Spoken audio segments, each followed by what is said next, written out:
علیہ وسلم. اور یہ وہ باتیں جب ہم ہائی لائٹ کرتے ہیں, کل تک تو مکتوبات شریف جو ہے تصوف کا سرمایہ تھے, آج انہی مکتوبات شریف سے جب ہم عبارتیں پیش کر رہے ہیں تو یہ کہہ رہے ہیں انجینئر صاحب گستاخی کر رہے ہیں. تو بڑی زیادتی والی بات ہے, یعنی ہم جو بات کر رہے ہیں اس کا جواب دیں. اچھا سر, مزارات کے حوالے سے آپ ایک حدیث پیش کرتے ہیں کہ قبر پہ عمارت نہ بناؤ. جی جی. تو اگر قبر کچی ہو تو وہ جو مزار بنایا گیا وہ تو زائرین کے بیٹھنے کے لیے بنایا گیا, کہ وہ بارش میں اگر آندھی میں کہیں آتے ہیں سال ثواب کی نیت سے, تو اس میں کیا حرج ہے؟ اس میں حرج یہ ہے کہ نبی علیہ السلام کی 3 بیٹیاں جوان شادی شدہ حضور کی زندگی میں فوت ہوئی ہیں, آپ نے اپنے مبارک ہاتھوں سے دفنایا. دنیا کا کون سا بابے کا مزار ہے جو سیدہ زینب, سیدہ ام کلثوم, سیدہ رقیہ کے مزارات کا مقابلہ کر سکے؟ مجھے بتائیں. نبی علیہ السلام نے کوئی اس کے اوپر قبہ نہیں تعمیر کروایا کہ لوگ آ کے میری بیٹیوں کے مزار کے اوپر بیٹھے. اس کے بعد سیدہ فاطمہ جب فوت ہوئی تو کیا مولا علی علیہ السلام نے ان کا کوئی مزار بنوایا تھا؟ یہ جو مزارات سعودی حکومت نے گرائے ہیں نا, یہ مزارات نبی علیہ السلام کی وفات کے 650 سال بعد بنائے گئے تھے. جو مزار حضور کے 650 سال بعد بنے, ٹھیک ہے, اور اس کے 400 سال بعد انہیں گرا دیا جائے تو مزار شہید کہاں سے ہوئے؟ جو خود جس کو کہنا چاہیے حلال ہی نہیں تھے بننے میں, وہ شہید کہاں سے ہوئے؟ اگر حلال ہوتے تو صحابہ کرام بناتے, مولا علی بنا دیتے مزار نبی علیہ السلام کا, گنبد لا کے رکھ دیتے. نہیں, ایسا نہیں ہوا. تو نبی علیہ السلام ہمارے لیے رول ماڈل ہے نا. تو یہ جو کہتے ہیں زائرین کے لیے کرتے ہیں, اسلام کوئی مطلوب ہی نہیں ہے. اسلام میں تو یہ ہے کہ قبروں پہ جا کے آخرت کی یاد ہے, وہ کچی قبروں کو دیکھیں, اللہ کے حضور ان کے لیے دعا کریں. مسلم شریف میں حدیث ہے, میں تمہیں حکم دیتا ہوں قبروں پہ جاؤ تاکہ آخرت کی یاد آئے. بس یہ مقصد تھا. مزارات پہ جانا تو وہ مقصد نہیں تھا. اور پھر مجھے بتائیں, جو مزارات رسول اللہ کی مخالفت میں بنائے گئے ہیں, مسلم شریف میں حدیث ہے, تو میں منع کرتا ہوں قبروں کو پکا مت کرنا, ان پہ عمارت مت بنانا. آپ کیا نبی کے ساتھ ٹکر لیں گے کہ یا رسول اللہ تو ہمیں نہیں پتا, تجھے منع تو کیتا سی لیکن زائرین واسطے ضرورت تھی. مجھے بتائیں, اللہ کے نبی علیہ السلام امت کے حق میں جو ضرورت تھی, کیا وہ بتا کے نہیں گئے امت کو؟ اگر اس کی الٹ بات کی ہو تو پھر تو آپ کے لیے نمبر فکری ہے کہ آپ کس نبی کو مان رہے ہیں.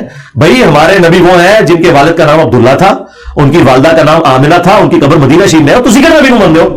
اپنا ذرا تعارف کرواؤ. جدھر لوکی کلمہ پڑھ دے وہ محمد, اور ہاں تو تسی دسو کہڑے محمد کو مانتے ہو؟ اس محمد کو کہ جس کی کتاب قرآن ہے اور اس کے ماننے والوں نے بخاری مسلم لکھ کے ان کی سنتیں امت تک پہنچائی, یا کسی اور محمد کو مانتے ہیں؟ پہلے تو ہم یہ کلیئر کریں گے کہ آپ کس محمد کو مانتے ہیں صلی اللہ علیہ وآلہ وسلم.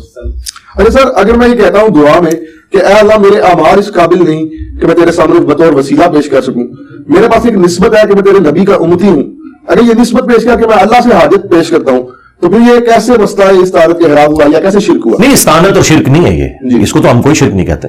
استعانت تو یہ نہیں, وسیلہ بالکل ڈفرنٹ چیز ہے جی. پہلی بات یہ ذہن میں رکھیں, اردو زبان ہم سب کو آتی ہے جی. ایک بندہ کہتا ہے یا علی مدد جی, وہ تو ڈائریکٹ حضرت علی کو پکار رہا ہے. اور ایک بندہ کہتا ہے کہ اے اللہ حضرت علی تیرے مقبول بندے تھے, جو تو حضرت علی سے محبت رکھتا ہے اس محبت کا وسیلہ میں تجھے پیش کرتا ہوں جی, میرا فلاں کام کر دے. تو اس کو کون غلط کہتا ہے جی؟ یہ تو اللہ کی صفت ہے. آپ یہ بھی کہیں کہ اے اللہ جو تجھے تیرے نبی سے, ان کے اہل البیت سے, ان کے صحابہ سے محبت ہے, یہ اللہ کی صفت ہے محبت کرنا, اس تیری صفت کا وسیلہ میں تجھے پیش کرتا ہوں. تو آپ کریں. تو قرآن میں آیا وَلِلَّهِ الْأَسْمَاءُ الْحُسْنَى فَادْعُوهُ بِهَا, اللہ کے لیے اچھے نام ہے, اس کے ناموں کے ذریعے. تو یہ اللہ کی ایک صفت ہے کہ وہ اپنے پیغمبروں سے محبت کرتا ہے, ان کے اہل البیت سے محبت کرتا ہے. لیکن ان ہستیوں کو آپ نہ پکاریں, وہ ایاک نعبد و ایاک نستعین کی وائلیشن ہے.